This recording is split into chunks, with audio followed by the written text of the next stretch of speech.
want to tell you about one man today, a man that is very courageous, a man named Gao Zhizheng. And I want to tell you about him because it is so important for me to do so.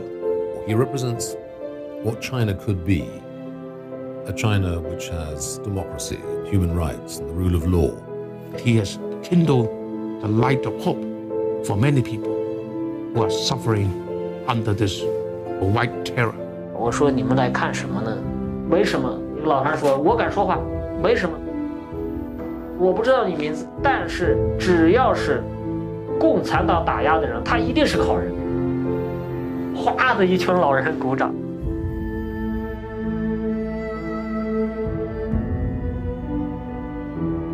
你要是爸爸来了，你想跟他说什么？如果你见到爸爸，我一定会哭很多，因为我终于这样见到爸爸了。一直都做梦，然后梦见我爸爸就是死掉了，然后那个时候我就特别希望看见我爸爸，然后跟我爸爸说我爱他，就是我从来都没有说过这个。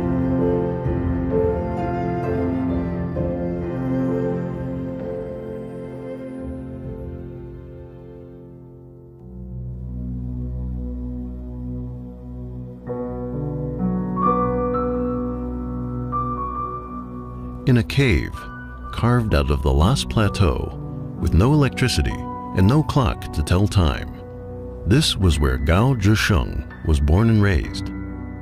When he was 11 years old, his father passed away. Gao and his younger brother had to go off to work so that the family could repay the debts from his father's medical expenses.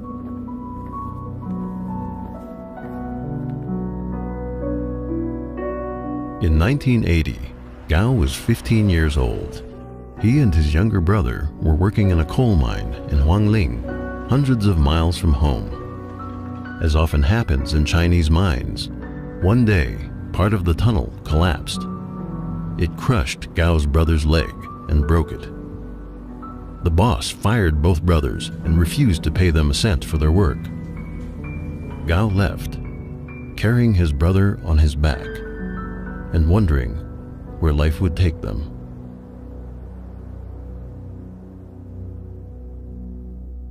Gao eventually enrolled in the army, having heard that soldiers were well fed.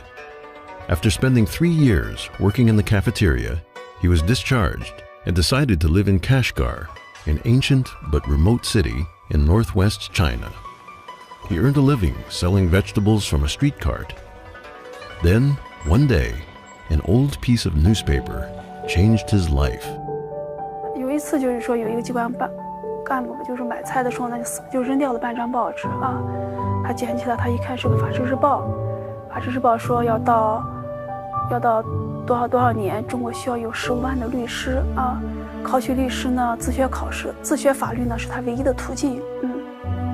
他看到以后呢，我就觉得他是特别的兴奋，我觉得他就有那种跃跃欲试的感觉啊。我的万里之行，只为需要而来，即为受害儿童的需要。Gao made this statement to the Intermediate Court in Dandong, a small town in northeastern China's Liaoning province. He was representing Zhou Weiyi, a young boy who had been the victim of medical malpractice and gone deaf. After studying hard on his own and with only 3 years of formal schooling, Gao had passed the bar exam 3 years earlier and was now a licensed attorney. At a time when pro bono legal help was unheard of in China, Gao became known nationwide for providing free legal services to child victims of medical malpractice.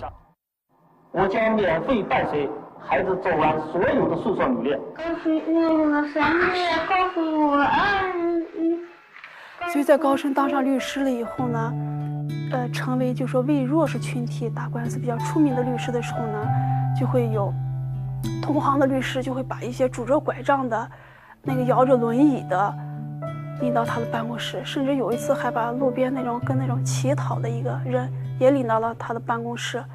高升就买了好多烤包子，先吃吧，先吃饱了，再看看你的事儿，看看我们能帮助什么。我们每一年我有1/3的精力，我是给穷人免费打官司，因为我们觉得就是首先从一个角度来讲，我不能脱离和穷人的接触，这是我了解中国社会底层的一个最直接的管道。对。另外呢，我自己就是穷人出身。第三个呢是我个性，我的个性呢，听了一些山穷水尽这些人来求助的时候，他流泪的过程恰恰又是我的流泪过程。那我有时候就是他找我的过程啊，加上我的个性，实际上使得你接受了这么一种结果。In 2000, Gao and his family moved to Beijing. A year later, he was named one of China's top 10 lawyers in a national legal debate competition sponsored by the Ministry of Justice. Soon after, Gao founded his own law firm. Despite these successes, something didn't feel right. 有一次是一个圣诞节，我先生回来的比较晚，我们家也在做了丰盛的饭菜等着他回来，但是他一进门嘛，他就说我就看他情绪不高兴，我说为什么？他说我今天走在街道上，我看到灯火辉煌的街道，我觉得我跟这个社会呢，我是割开的，我跟他是分层的啊，我融入不到这个社会当中。他说因为我挣的钱越多，我的当事人的苦难越多，所以呢，我就知道，我真是知道，在每一个案子中呢，他就每一个当事人的案子呢，他就投入了非常大的感情和一种责任。他感觉呢，作为当事人是非常的不容易了，已经受难了啊。如果我律师再没有做好，再把他的诉讼权利给丢失了，就把这一家人都给毁了。所以他都非常的认真负责。Knowing well the dangers of following such a path, Gao chose to work more on defending the rights of people who had been treated unjustly by the government. In some cases, he tried seeking compensation for victims of forced demolitions. But in a country where the Chinese Communist Party controls the courts, he lost all of the cases of this kind because they touched on the vested interests of powerful government officials and businessmen. In July 2004, Gao and fellow attorney Zhu Zhouhu began working on a case in Gao's hometown of Yulin in Shanxi province. The government took over the oil fields that were run by small investors with little compensation. Over 60,000 investors suffered losses, many of them falling into severe debt. A few dared to stand up and defend their rights by suing the local government, but they were detained by police, and some of them were sentenced to prison. Attorney Zhu Zhouhu, who tried to represent them, was also detained. He was eventually released after Gao's relentless efforts to rescue his colleague. Many of the people who staff the courts, the prosecutor's office, the legal profession, and academic work and lawyers, etc., I think they know that they're losing the struggle to make China more a country under law than a country simply using law when it's convenient for the leaders' repression or economic activity. The depressing realities he encountered and the stubborn unfairness of the Chinese judicial system often gave Gao a sense of sadness and helplessness. At times, he considered switching professions, but then he found he couldn't turn his back on the people coming to him in desperate need of help. 我们初步入这个行业的时候，我们是应该说是踌躇满志啊，想的能为中国的社会进步、改变中国社会尽些微薄之力。后来才发现，你树立这种目标的时候，对你是多么的危险，也给你招致了许许多多的麻烦。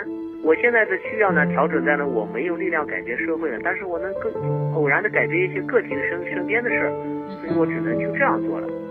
At the end of November 2004, relatives of Huang Wei, a resident of Shijiazhuang in Hebei province, sent Gao's office a request for representation. Huang Wei is a Falun Gong practitioner, and actually it was one of the first Falun Gong cases that Gao Zhisheng took.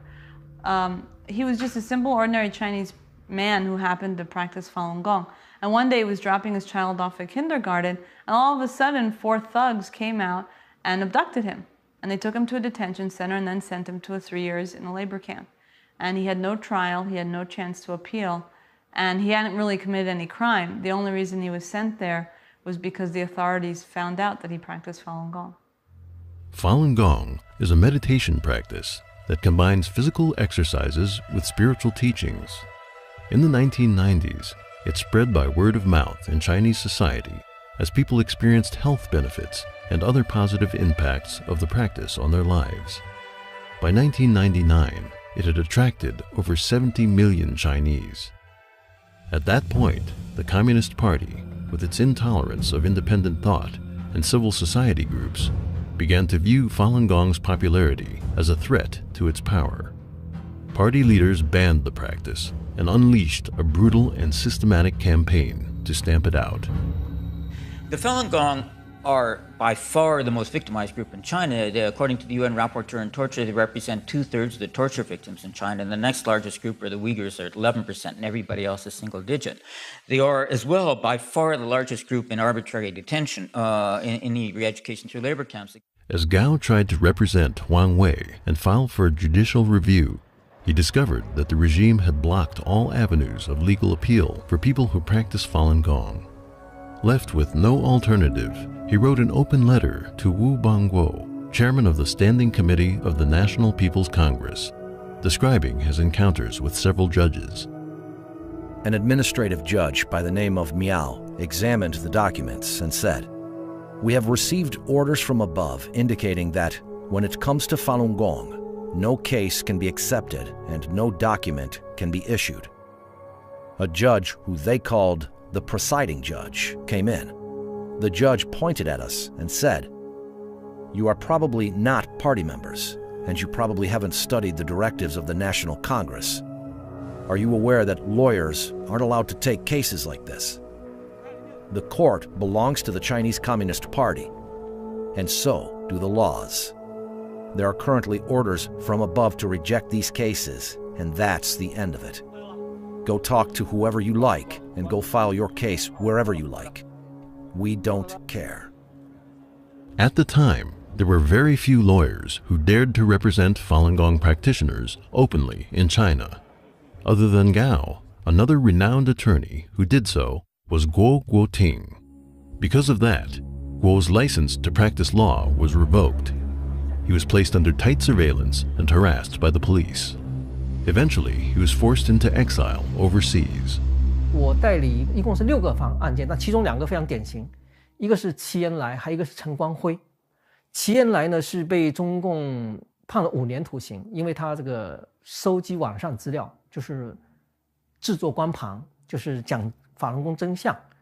这5年徒刑呢，他是秘密逮捕，然后秘密审判，等到判决生效以后，家属才知道。第2个事例呢，就是陈光辉，被8年呢，他已经被打成了植物人，就是在苏州医学院的医院。那么我呢，到医院去见他呢，就发现什么呢？他已经是植物人，居然公安呢还24小时监控。那我呢当时是采取了一个，就是不是，好像假装去看别人，然后走到他的旁边去看他的。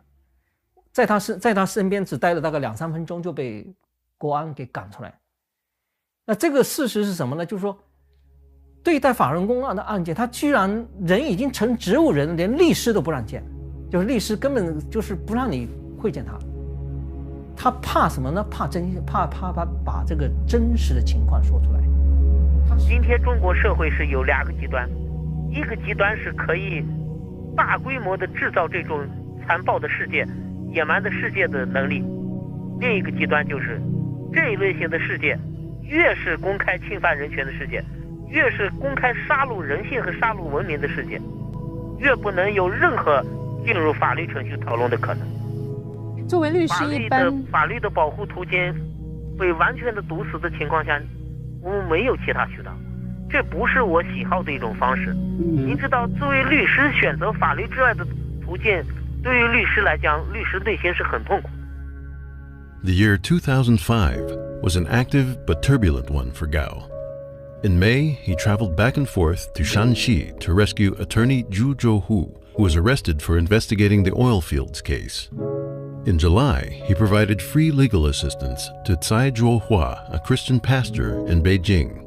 Tsai had been arrested for printing and giving Bibles to house church members. Also in July, villagers in Taishu in Guangdong province tried to recall their local officials based on China's law for organizing village committees. The authorities responded with riot police, violent beatings, and arrests of protest leaders. Guo Feixiong, an activist assisting the villagers, was also arrested, and Gao took his case pro bono. Then, in October, Gao traveled to Shandong province. He interviewed dozens of Falun Gong practitioners who had been persecuted by the regime. On October 18th, he published an open letter to China's top leaders, Hu Jintao and Wen Jiabao, relaying the findings of his investigation and calling on them to end the campaign against Falun Gong. 我在山东调查完以后，我对那些被调查的人说，我说，我在你们面前，我感觉到了这个人类整个语言来描述他人痛苦的这种现状的这种局限性。您要是坐在我的跟前去听他们那种描述的时候，我们现在我写的东西啊，根本就无法来反映他们真正的遭遇的那种痛苦。Within days, the regime's security agents turned their attention to Gao. 写公开信的第二天，我们就接到了赤裸裸的威胁电话。这个电话里面告诉我，你高志深知道了很多真相，我们知道的真相也不少。比方说，你的孩子在哪里上学，每天坐什么车。那我们就开始保持了警惕。就在20号早晨天不亮送孩子上学的时候，我们发现一些异样的东西，就说有2位不明身份的人从我家门口一直跟到公共汽车站，然后跟到我孩子去上学。到11月15号，他们对我的跟踪就是公开了，而且呢，整日守到我的办公室和守到我的家门口。15 days after Gao published the open letter came the next blow. The Justice Department in Beijing forced his law firm to close. Later that month, Dr. Manfred Novak, at the time the United Nations Special Rapporteur on Torture, visited China at the invitation of the Chinese government. On November 20th, he met with Gao and experienced firsthand the workings of China's secret police. We met in this restaurant, and it was amazing that the restaurant was was a normal Chinese restaurant. It was lunchtime, and on the table next to me, intelligence agents were sitting. They were trying to monitor us with a distant micro to try to follow our conversation. And what I did is that when I saw that, I took my mobile phone and I made a photo of this person, this intelligence agent. He was sitting there with a woman, and he was getting extremely agitated. He was jumping up. He said, "Why do you take a photo of me?" But I took the photo in the same moment when he took a photo of us. So I have the photo still. So it is, I documented he took a photo of us. So I said, "Why are you taking photos of us?" So he made a big fuss about it. He was yelling in the restaurant. He was coming and saying that I should give him my camera and he would destroy the film, etc. And then this was really, and then we said, "Sorry, I'm not giving you anything, but please don't disturb our meeting." But he continued to do so, and there were other intelligence people coming. And finally, we were kind of fleeing from this restaurant. And when we were walking through this whole shopping mall, as I saw, I don't know how many of those intelligence people. That was a difficult experience, but I was deeply, deeply impressed by the courage of Gao Zhizheng. He was not at all, even in this main incident we had in this restaurant, he remained very calm. He tried to calm the intelligence guy down, but he was an extremely courageous individual, and he would not now change the information that he would provide me with. So he was very, very open and told me whatever he felt was important in order to assist my mission of investigating torture in China. In contrast to the harsh reaction from the Beijing authorities, Gao's open letter received an enthusiastic response from ordinary citizens across the country. Persecuted Falun Gong practitioners wrote letters inviting him to their areas to learn more about their situation. On November 29th, together with his friend Zhao Guobiao, a journalism professor from Peking University, Gao successfully shook off the secret police that were following him. The pair then traveled to Shandong, Liaoning, and Jilin provinces. They conducted a 17-day-long fact-finding investigation into the persecution of Falun Gong by the Chinese Communist Party. On December 12th, in a cold room in Changchun City of Jilin Province, Gao wrote another open letter to Hu Jintao and Wen Jiabao, the leaders of the communist regime. 正如我在公开信中提到的那样，对我的个人心灵灵魂震撼最大的就是，我们政府针对我们女性同胞的生殖器进行下流攻击的这些不道德行为，以及对男性性生殖器攻击的这些行为，这是我没有想象到。就说他们针对女性性生殖器的这种攻击和对男性性生殖器这种攻击，程序性的攻击和完全规律性的这种攻击，这样的不道德和下流，一直在我心里当中对我冲击非常大。这是那些穿着制服、头顶着国徽的人干的。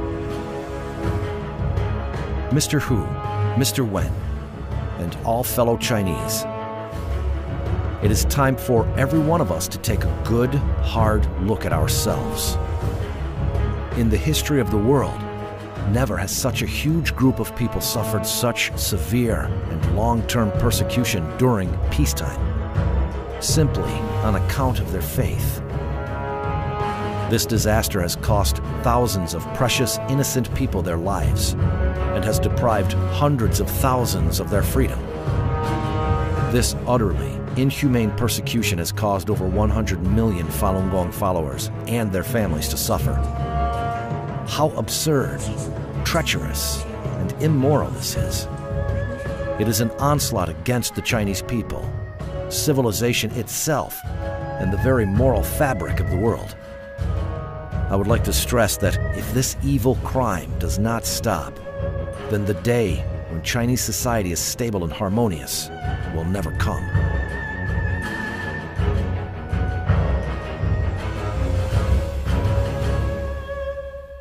The day after publishing the open letter, Gao also published a statement declaring his withdrawal from the Communist Party in the Epoch Times, an independent Chinese newspaper based in the United States. He called it the proudest day of my life. 您知道是这一次的调查和那些走下老虎凳的人的一起共同生活，是他们实际上是他们的精神帮助我摆脱了这种精神羁绊。也就是说，我们感觉到我们民族处于一种极度危险的时刻。那么，我个人为了保住一个律师资格，为保住我自己的律师事务所，而不去和人民站在一起的时候，这是我的羞辱。所以我最终选择了退出这个杀人自己的。Gao's speaking out for Falun Gong and withdrawing from the Communist Party touched the party's most sensitive nerves. The regime reacted with tighter surveillance and ever-increasing threats. 这辆上海大众没有牌照的。对，他们跑掉了。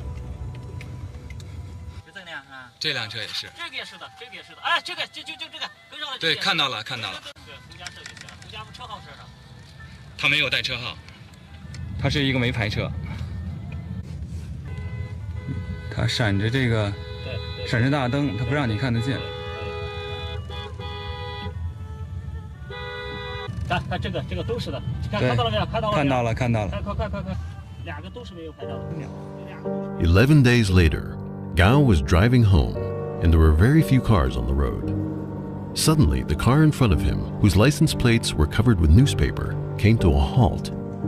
Gao almost crashed into the back of that car, but slammed on the brakes just in time. He got out of his car and tried to check the license plate at the front of the car he'd almost hit. The driver then suddenly hit the gas and tried to run him over. Gao quickly jumped into a nearby flower bed to escape. As the car drove away, its license plate was exposed. It read capital EB8233. At that moment, he realized something. This was the same number as one of the secret police cars that had been following him for the past few weeks.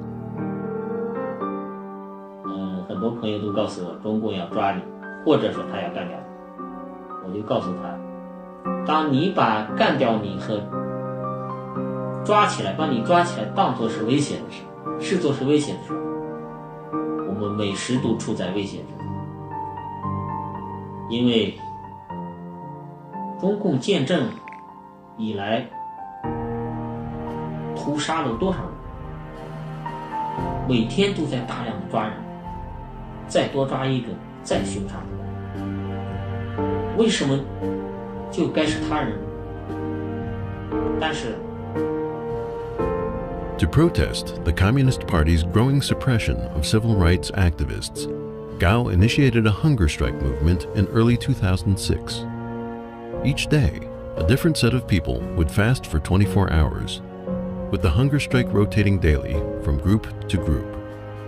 Chinese people from all over the world followed. 今天中国有25个省参加了绝食，这25个省同时参加绝食。山东给我发的来的短信就是山东今天有3000人参加绝食。等一会儿12点钟开始到明天的12点钟，我们上海20多位上访的人开始绝食。为了声援海内外受迫害的人士，我愿以绵薄之力站在正义一边，向邪恶说不。我们的心是向着这个国内的维权的行业的朋友的，向着高智晟的，就是高智晟他们这个现在这个义举啊，后面有千千万万的人支持。That he was someone different. He was another league of activists or league of dissident, someone who was really able to bring together people from different walks of life and unify the activist community around him. And I think that that's exactly what the Chinese government sees too, and that's why they're so afraid of him.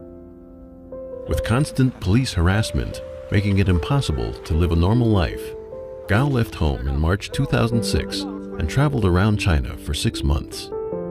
Wherever he went, people would approach him to express their support and admiration, ignoring the risk of punishment by the secret police, who were never far behind. On April 15th, Gao and a friend arrived in Chengdu, the capital of Sichuan province in the southwest. Several supporters were waiting for them. 一下火车就一出站口不到就1分半左右，发生了4起暴力事件。有一些年轻人抢着过来跟我握手，一下扑过来15、16个打手，当场把这3个年轻人给打得暴打以后，就拳打脚踢以后，就给每4、5个人对付一个，把头摁的就几乎是90度的这种形状就给压走了。我一看，我就准备跑步离开。再不和任何人握手，也不让任何人给我打招呼。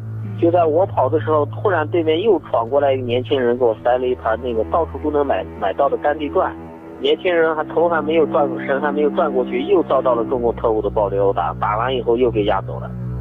Speaker, I move to suspend the rules and agree to the resolution H. Con Res 365. Meanwhile, recognition of Gao's work and courage was also growing outside China. 365, concurrent resolution urging the government of China to reinstate all licenses of Gao Sheng and his law firm, remove all... Lawyers like Gao Jingsheng, who dare to follow the law and represent clients, are harassed, threatened, beaten, forbidden to practice, moral courage and imprisoned. Is a rarer commodity than bravery in battle or great intelligence. Yet it is the one essential, vital quality for those who seek to change the world, which yields most painfully to change. End quote. Madam Speaker, Chinese human rights lawyer Gao Zhisheng is precisely the type of individual Robert Kennedy had in mind 40 years ago in Cape Town. 2 months later, on June 4th, 2006, European Parliament Vice President Edward Macmillan Scott called Gao. We spoke for 4 hours about the situation in China, his own perceptions of the persecution of Falun Gong, which he'd investigated the year before. Bearing in mind he's a Christian, he shared some thoughts with me about his own religious feelings, and about the future of China. I asked whether he was aware that by having contact with me, he was exposing himself to risk, and he said he was aware of the risk. And I think what it shows is the extraordinary courage of people who know exactly what the regime can do. Back in China, Gao was in Shandong province, visiting his sister and brother-in-law who was dying of cancer. It was August 15th, 2006, more than 10 months since secret police had started following him. That day, police broke in and took him away. 12点钟姐姐回来要给我做饭，发现整个那一条楼道上下全部是他们，只留开一条道让人上，全部是光着膀子，戴着墨镜，全部是不上身什么衣服都不穿。就借着我姐姐开门的一刹那，惊心动魄的响声，就是同时3个人飞起脚，把门踢开，把我姐姐给踢倒。我听到响声以后，我就知道实质性的冲突开始了。Almost at the same time, Gao's family in Beijing was also ambushed. 06年8月15号早晨呢，我陪丫头去理发。我们刚进了理发店呢，没一会儿就哗一帮子人涌进了理发店，理发店瞬间就满了，我都没反应过来。他们直接说：“你是耿和吗？”我说是。他们我回答同时，他就把我的身收了，把我的钥匙跟我手机就给拿走了。拿走了，他说的跟我去派出所去一趟。我说我怎么了？我说我不去派出所。他说那你不去派出所你就回家去。啊，我们家是2楼，我们家2楼到3楼呢爬满了人，都拿着那个我第一次见那种摄像机，风咵咵咵，那是我第一次见，我觉得很害怕。最快的速度来了以后，就人直接上来就坐到我嘴巴上，然后一个人把我这头发一把揪住以后，迅速的用那个黄胶带在我嘴巴上缠了几圈以后，把我拖到地下以后呢，2个大汉就踩到我2边腿肚子上，就让我跪在地上。跪下以后，就开始那个蒙眼睛，拿那个黄胶带又在眼睛上蒙了几层，然后套头套。头套一套以后呢 Still barefoot and wearing only a pair of shorts, Gao was forced into a police car, a black hood covering his head. His shirt had been torn to pieces by police. They drove for 9 hours, taking him back to Beijing and to the city's number 2 detention center. As soon as they arrived, Gao was taken to an interrogation room. He was shackled to a chair, and 2 strong beams of light shone into his face. He was no longer addressed by his name. From then on, he was called 815. 这天晚上，4个不明身份的人来审。你知道，这是双方的第1个回合见面，对方呢也是经过精密设置的。这4个人的可以看出来，明显是他们的一个头目，就在我跟前来回督着步。815啊，你现在知道我党有多强大了吗？今天这一切你还没有看出我们党的强大吗？我说我有一点比较欣赏你，你是一个说真话的人。我当时给他说这个原话，我说你应该是在中国内部不多的说真话的人。一般这边场合的话，我说的要点脸面的话，都说要依法对你如何如何，你直接就是谈你党的问题。我说815，不要给我油嘴滑舌。2样东西绝不是一时的兴趣，一样没收你的全部财产，一样判你无期徒刑。判无期徒刑这个过程还是要走的，另一样我们已经做完了，你家里我们1分钱没有留。 Gao's home in Beijing was searched thoroughly. The police took away all the electronic equipment, cell phones, documents, and deposit books for accessing their bank account. they left the family with only a television set and 300 Chinese yuan in cash, about $40.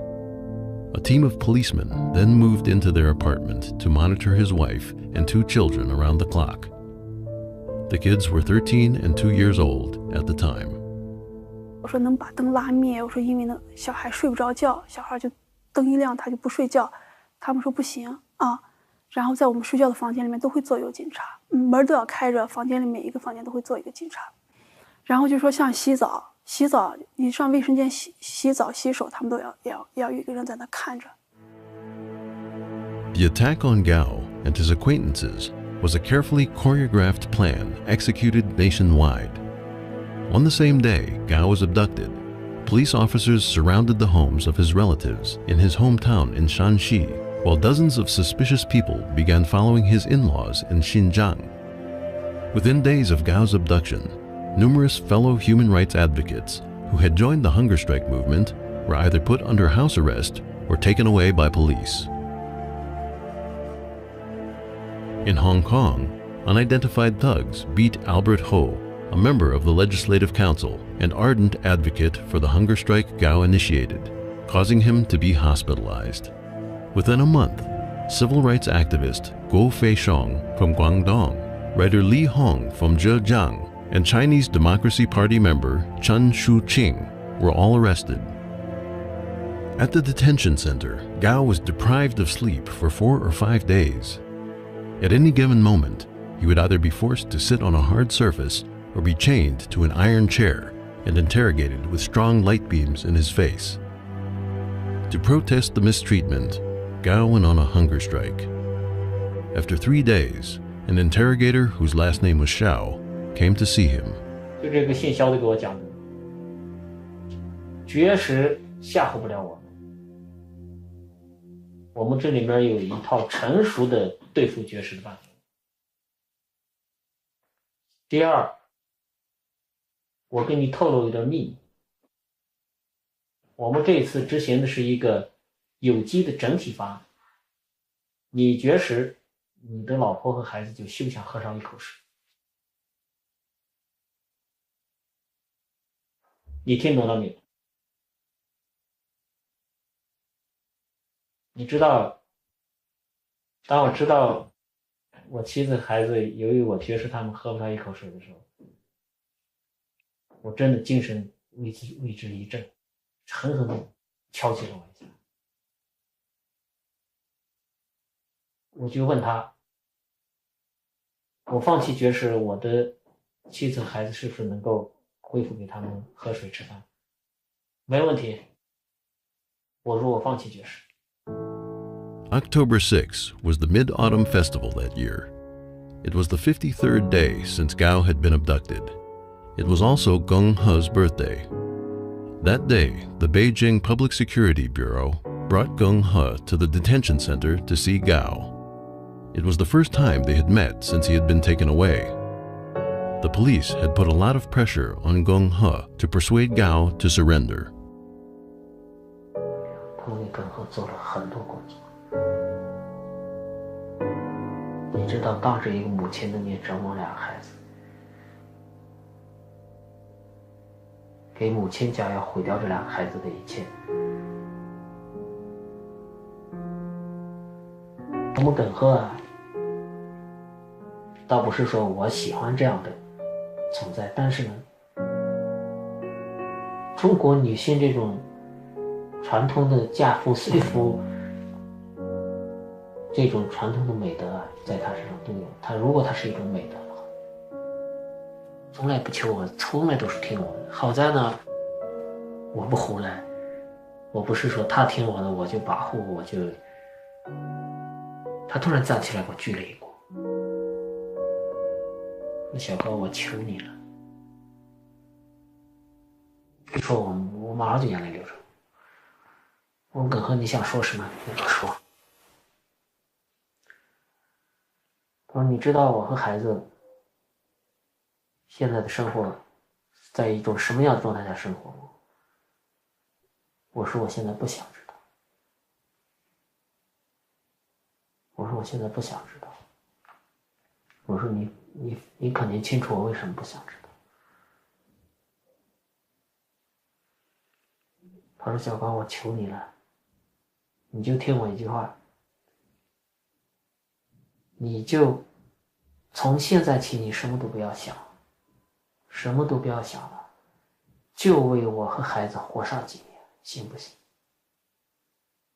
我没有做任何思考，我说耿和行，没有问题。我说任何价值都不能在你的这个要求之上，而你的这个要求是最低最低。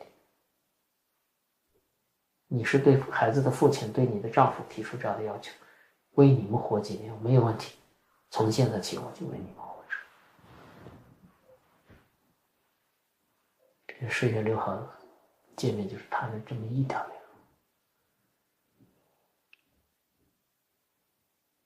他临走的时候跟我说了一句说，你给他们说一说，看能不能给我们弄点生活费。这句话透露了很多信息，你知道吧？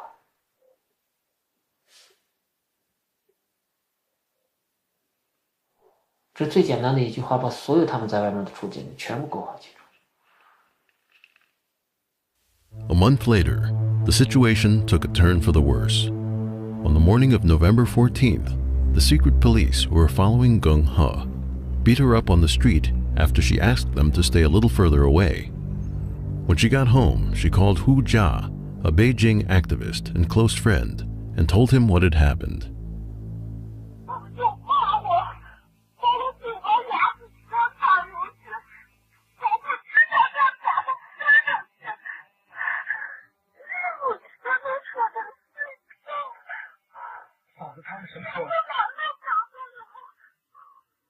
At the detention center, Gao was informed of the attack.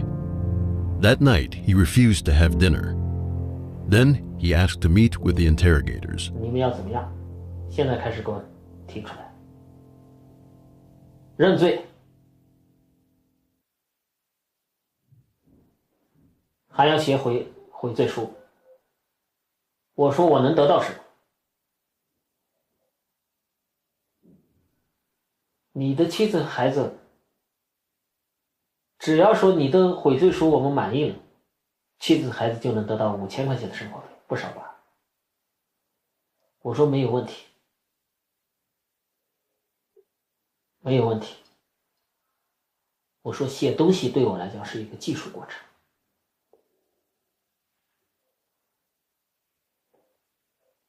我说再不讨价还价，只要我的妻子孩子能获得生活费，我有一个条件，先支付他们2000块钱，我现在就开始写。不行，这不是像你想象这么简单，这还有一个法律程序。你写的东西上面看，逐级报上去看了满意了，钱肯定要给。我们说话算数，只要说你的悔罪书写的我们满意，保证要给。我说满意的标准是什么？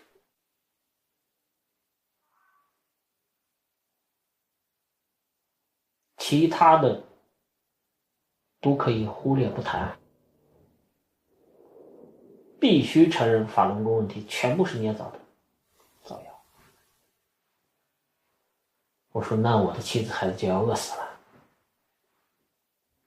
如果你在这个问题上没有任何弹性的话，就让我妻子孩子去死。你不要着急发押我，可以文字上商量。In order to get back 5,000 yuan of his confiscated money for his wife and children to live on, Gao began writing a repentance statement. Within a week, half of his hair turned gray. Still, the authorities were not satisfied with his statement. 最后面试的所谓的悔罪书，样稿是他们拿出来的，我超疼，我什么都不想了。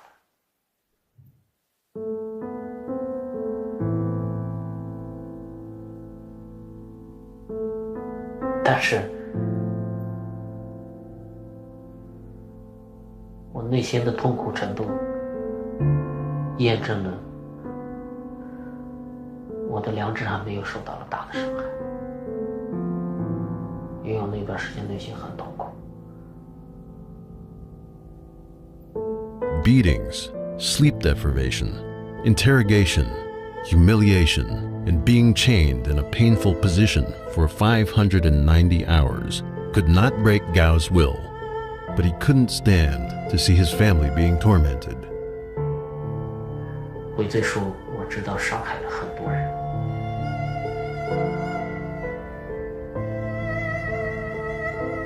伤害了很多我相信的人，伤害了很多我原本想保护他们的人。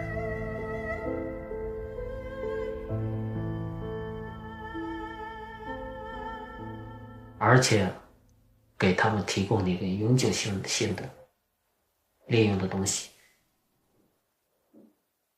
也给那些做梦都想给中共卸谄媚的那些人提供了永久性的武器。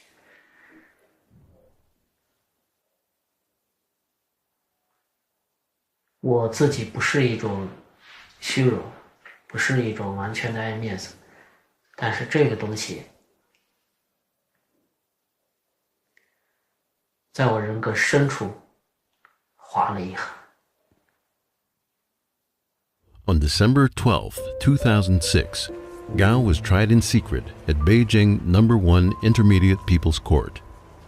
His family was not notified, and his defense attorney was not present. He was found guilty of subversion and given a suspended 3-year sentence with 5 years probation. 10 days later, Gao was released. He had been in custody for over 4 months. It was a bittersweet family reunion. At the suggestion of his daughter Gaga, the family drove to a restaurant to celebrate. 在路上的时候呢，其实我们那时候脑袋都是白的，为什么呢？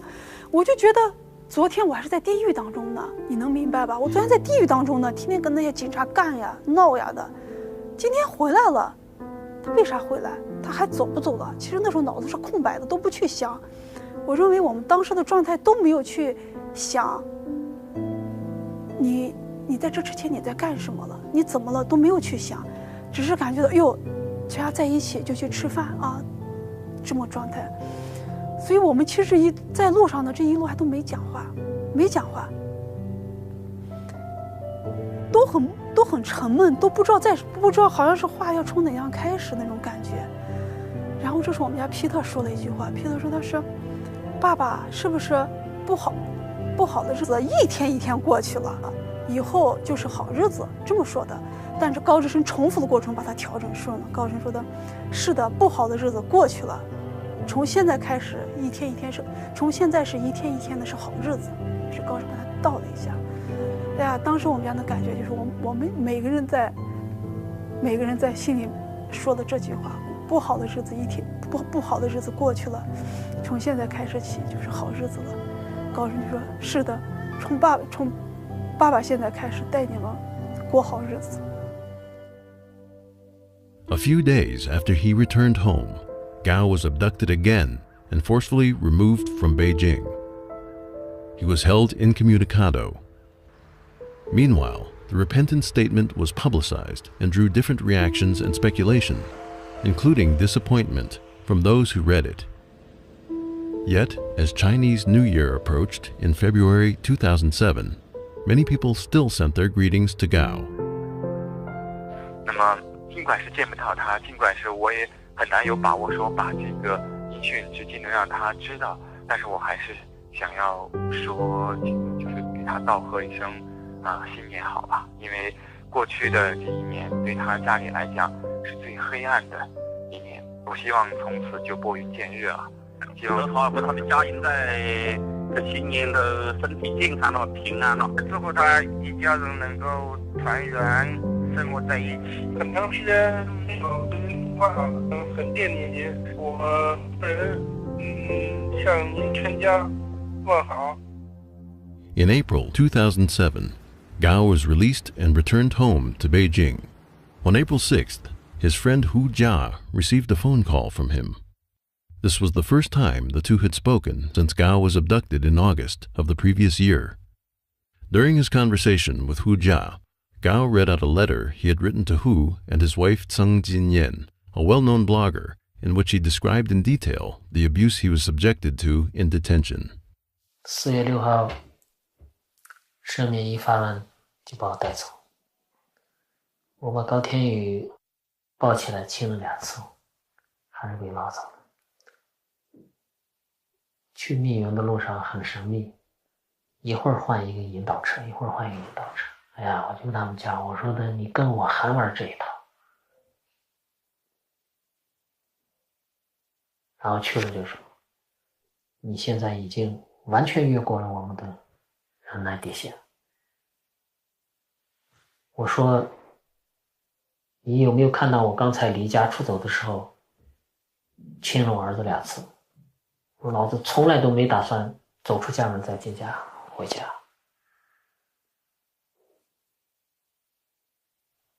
在那儿谈了6天轮番的上阵，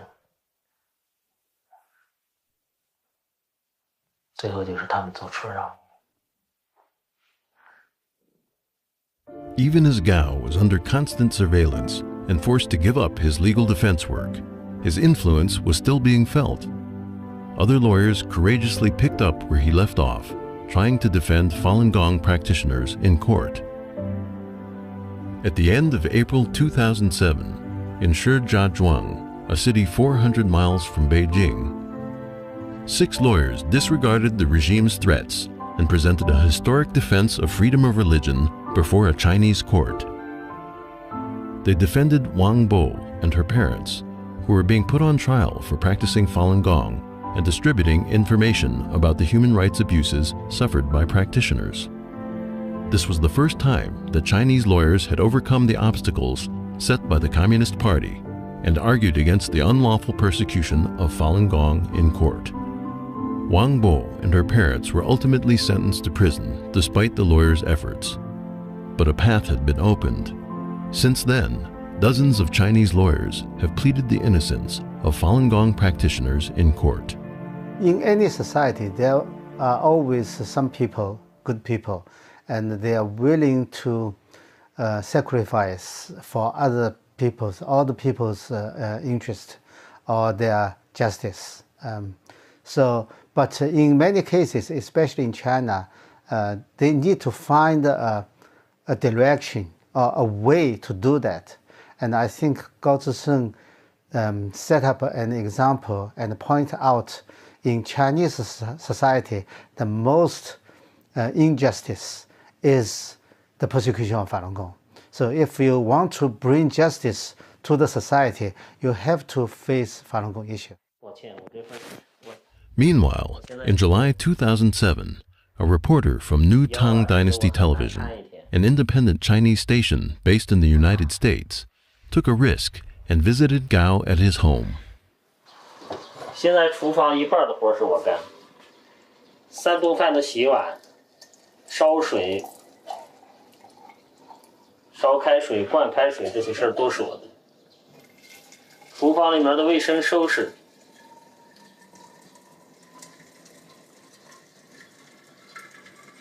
这也算是一种提高。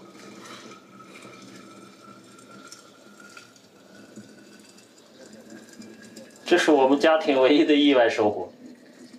我在厨房里面的经历已经有2年时间了，将近2年时间。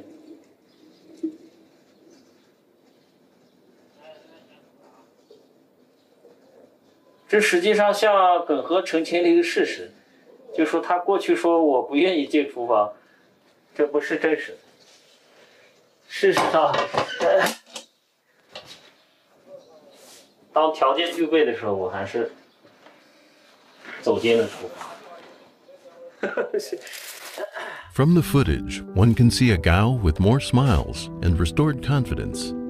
Every day, besides helping with the housework, he focused on reading, thinking, and writing. 我也做了很多的笔记，一个是中国需要什么样的政府，最简单原则这两本书。中国需要什么样的政府？然后这是美国制宪会议的变化。这个书比较内容比较重。 On September 8th, 2007, Gao published a declaration in the Epoch Times nullifying his repentant statement and rejecting all of the communist regime's charges against him. 2 weeks later, Gao's open letter to the U.S. Congress was published. Today, as we approach the Beijing Olympic Games, I ask you to pay attention to the ongoing human rights disaster in China and wish you to forward my appeal to the whole world. I ask you to seriously consider the outlook of morality, justice, and humanity for today's mankind, as well as to what extent such values are undermined in China. In a world where the mainstream political forces value profit above everything else, where morality is sneered at, we tried in vain to urge the International Olympic Committee to perform its duties. But still, I choose to express myself in a way that has almost led to the annihilation of my whole family.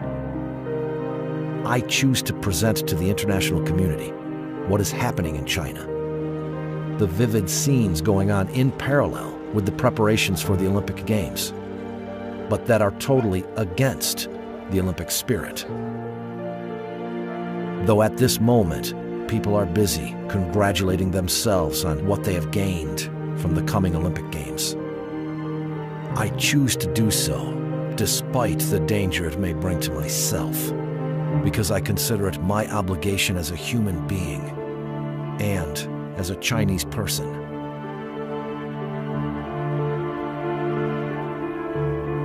But Gao's appeal may have come too late. On September 6th, as he was drafting this open letter, during the Asia-Pacific Economic Cooperation meeting in Sydney, Hu Jintao, the Chinese Communist Party General Secretary, invited U.S. President George W. Bush to come to Beijing to watch the Olympic Games. Bush accepted the invitation. And once again, he extended an invitation to me and Lauren, our family, to come to the Olympics. And of course, I was anxious to accept. For writing his open letter to the U.S. Congress, Gao was again abducted by the police, his head covered in a black hood. He was taken to a secret place. More than 2 months later, he returned home with scars and deteriorated health. At first, Gao didn't want to talk about his ordeal, but at his wife's urging, he eventually wrote out an account of what had happened to him in custody. 4 men with electric batons began beating my head and all over my body.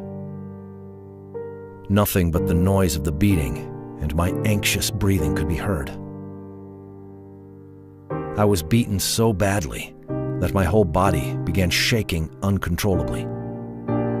I was shouted at by a guy whom I later learned was named Wang.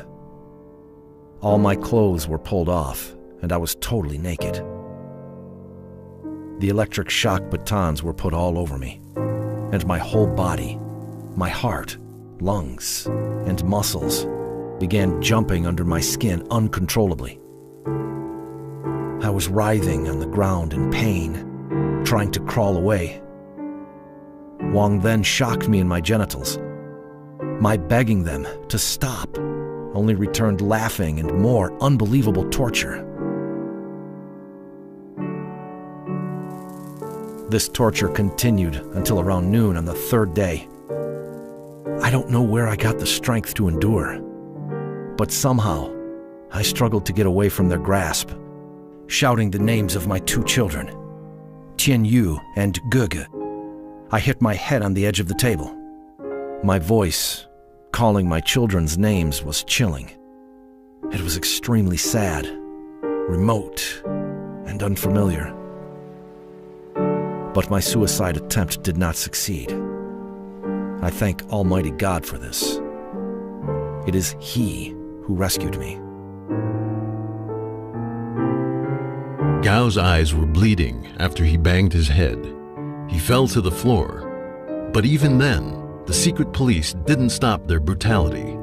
They kept beating and shocking him with electric batons. They inserted bamboo pins into his genitals. In endless pain and under tremendous pressure from his interrogators, Gao was forced to make up stories about having had affairs with 4 women. After returning home, he tried to get back to a normal life, but leaving the torture behind wasn't so simple.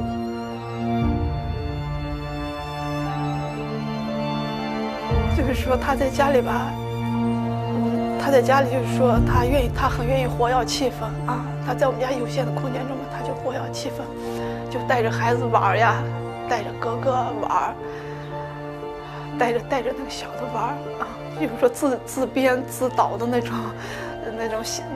小娱乐节目啊，哄着孩子又跑又跳又上床的那种啊，就那样。但是我就不参加到他们的其中。我的性格不是那样子，我的心里吧也特别沉重，因为高升受的这些苦呀，在我脑子里面我忘不掉，啊，我忘不掉。我前天我在他们跟前说，我说一辈子直到临死闭眼睛之前，这一步我是绝对忘不了，因为你不可能说是跟一个技术过程一样，你说不忘忘就忘，真的忘不了。我有时候晚上睡觉一睁眼我就能想起这一段。有时候进厨房洗个碗一低头我就能想起。我当时不是说这个邪恶过程对我刺激多大，我最震惊的就是这样的过程能在中国明目张胆的存在，而且是那些代表中国的人，代表是我们政府的人，是代表我们的人，代表我们行使权利的人干，这是最可怕的。Although Gao and his family were struggling and forced to live in isolation, they had not been forgotten. His courage and fight for justice were being widely recognized by the international community. Gao Zhishen, he represented... In 2007, Gao was granted the Bruno Kreisky Human Rights Award in Austria, We would be very honored if we could personally hand it and the over Courageous to him. Advocacy Award by fellow lawyers at the American Board of Trial Advocates.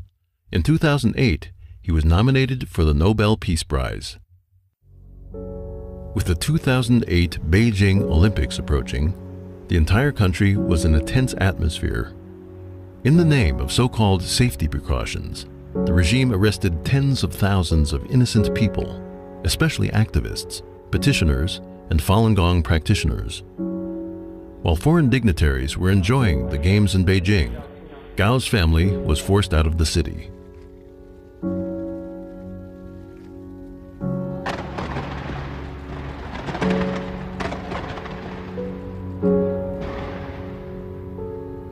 As the splendid fireworks from the Beijing Olympics ceased, Gao's daughter, Gogo, found herself unable to go to school. She was denied admission by multiple high schools because of her father's activism. This sent the girl into despair. Gogo, who was 15 years old at the time, started harming herself and even attempted suicides. 特别烦，就是烦到了极点，然后就特别不想活，但是我又不知道怎么发泄。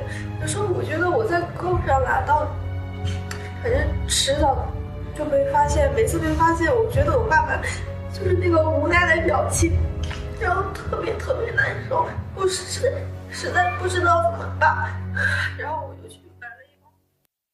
In January 2009, exhausted by years of harassment and surveillance, Gung He and her 2 children managed to escape the secret police and flee to Thailand, then the United States.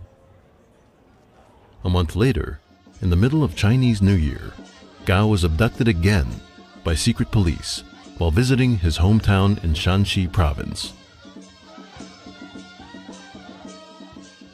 As word of Gao's abduction spread, the international community galvanized to call on the Chinese government to release him. Well, let me take this opportunity to again urge the Chinese government to ensure that Gao Zhisheng is immediately released from custody and to clarify the details surrounding his case and his whereabouts. Parlament Europejski kilkukrotnie już zajmował się sprawą pana Zhishenga. Dziś pragnę wezwać władze chińskie do ujawnienia jego miejsca pobytu i stanu zdrowia.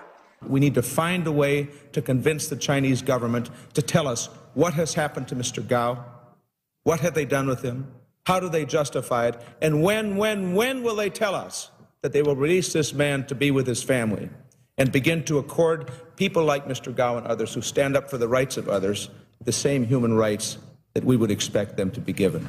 China will be a significant... Thanks to this pressure, Gao resurfaced on March 28, 2010, after more than a year in custody without a word. A couple of days later, Bill Schiller from the Toronto Star visited Gao at his Beijing apartment. In his article, Schiller wrote, "Looking thinner, but unbroken, Gao said he was standing down from his role as a leading dissident, but he was not walking away from his basic principles. Gao said, 'Undoubtedly, I'll be giving up a role. But giving up a role doesn't mean giving up one's fundamental point of view.'"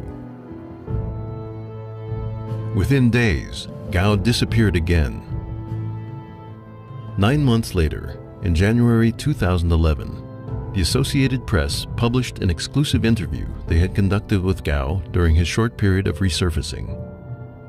In it, Gao described the torture and beatings during the year he had gone missing as the worst he had ever endured. By granting the interview, he was violating the conditions set by the authorities. But he told the journalist that if he disappeared again, the report could be published. Not long after the Associated Press report came out, an article that Gao himself had written 2 years earlier, titled "Speaking from My Heart," was published. Geng He had smuggled it out when she left China, but she misplaced it during the journey. 2 years later, it was finally found. In the article, Gao once again speaks out against the suffering of the Chinese people at the hands of a ruthless communist regime, while calling for more international help for fellow democracy and human rights activists. At the end, Gao writes, "The publication of this article will cause me to be kidnapped again. Kidnappings are part of my normal living now. If it comes again, then let it come." My experience with Gao Zhisheng was that he stood up for justice and the rule of law, which was admirable. He was persecuted for it, which was deplorable. But what was striking was that he stood his ground as the persecution continued and accelerated. He couldn't help but know that as he was standing up for human rights, that he was going to be persecuted for it, but he did it anyways. To me, well, I hope never to be in a situation like Gao Zhisheng found himself, but if I were, I would hope to behave the way he did. His behavior. 爸爸，你一直在这说救爸爸呀！好好看见宝宝生活，分享可怜的傻妈妈，再讲啊！是啊，你说我是不是？